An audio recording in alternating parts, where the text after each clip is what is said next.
Weekend rain turns the grass greener for some farmers. Piles and piles of trash everywhere after this weekend's game. And Columbia decides to repair its home improvement program. KOMU 8 News at 10 starts now. From Studio 8A, coverage you can count on in high definition. This is KOMU 8 News at 10. Hot and humid, but looking like some sunny skies. Good evening. I'm Danielle McCarthy. Even though we could have used more rain, it's looking like the sun will be back for tomorrow. Let's send it over to Christine to check in on the weather. Christine?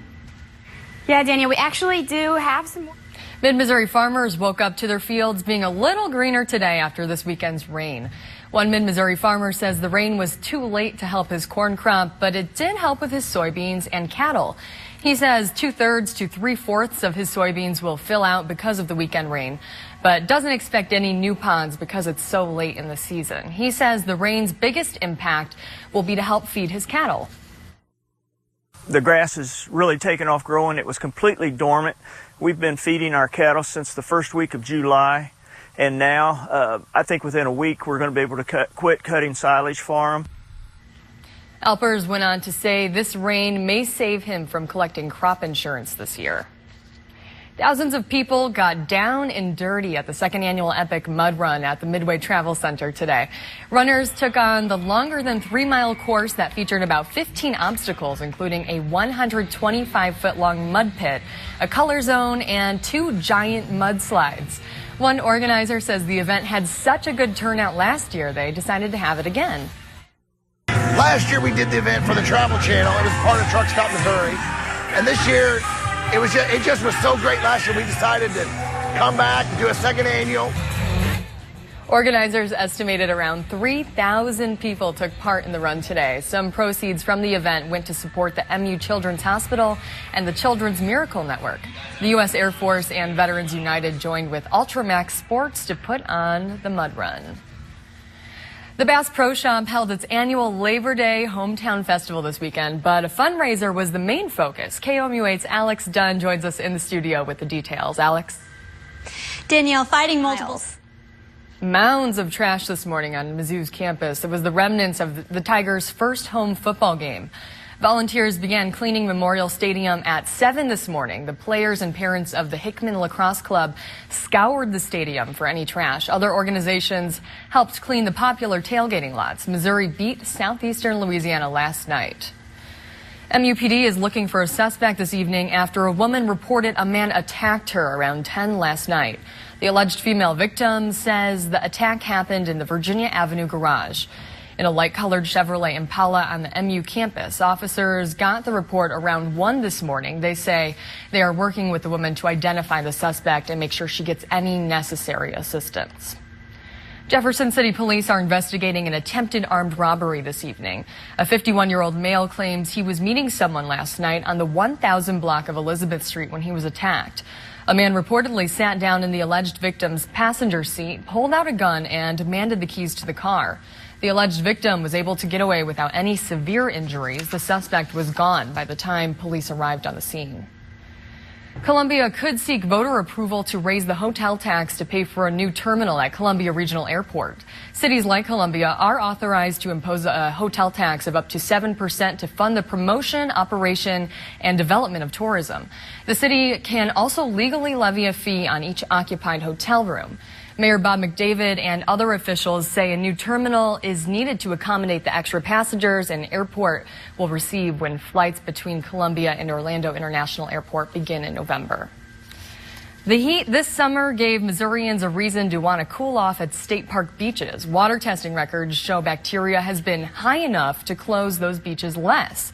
In fact, the closing rate this year is lower than the last 2 years. The results show bacteria were high a dozen times at beaches this spring and summer. That total is less than half the frequency of 2011 and just a fraction of the nearly 4 dozen times in 2010.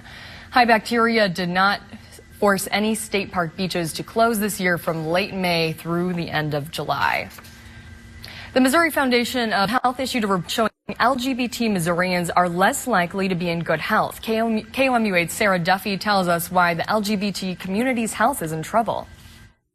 According to the report, KOMU 8 News, Columbia.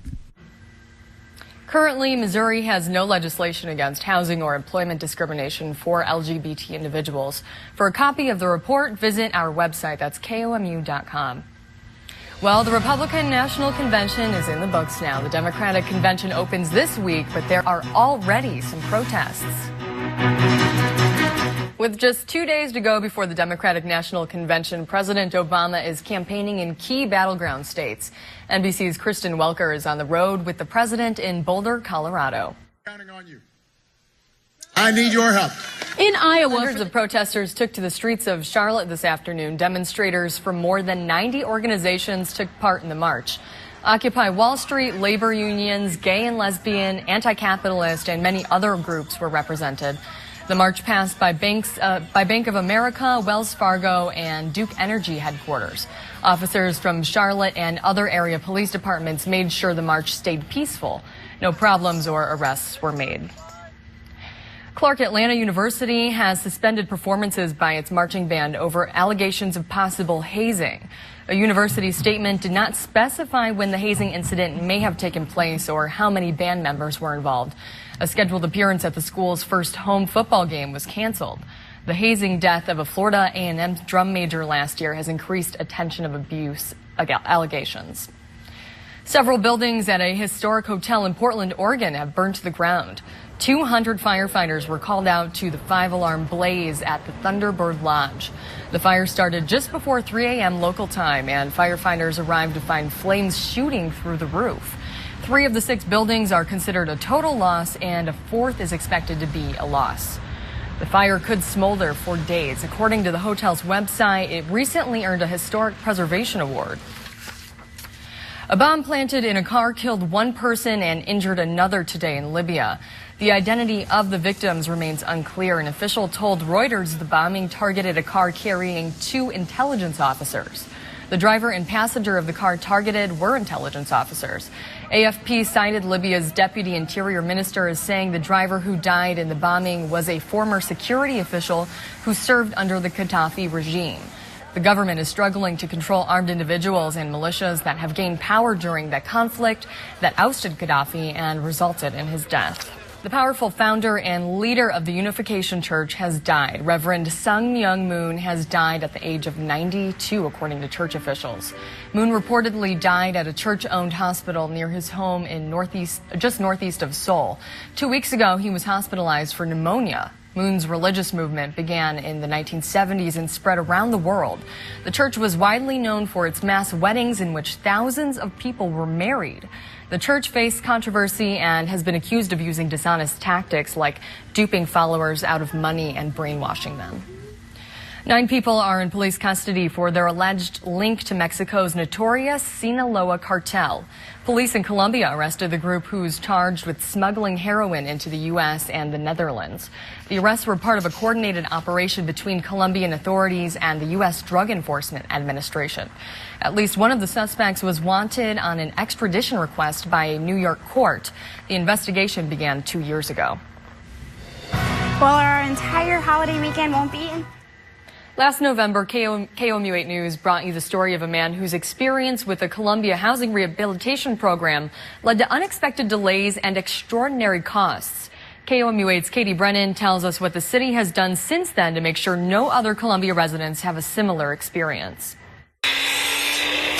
Okay, thanks, Christine. And thanks for watching KOMU 8 News at 10. Stay tuned for the KOMU 8 Sports Show. That's next.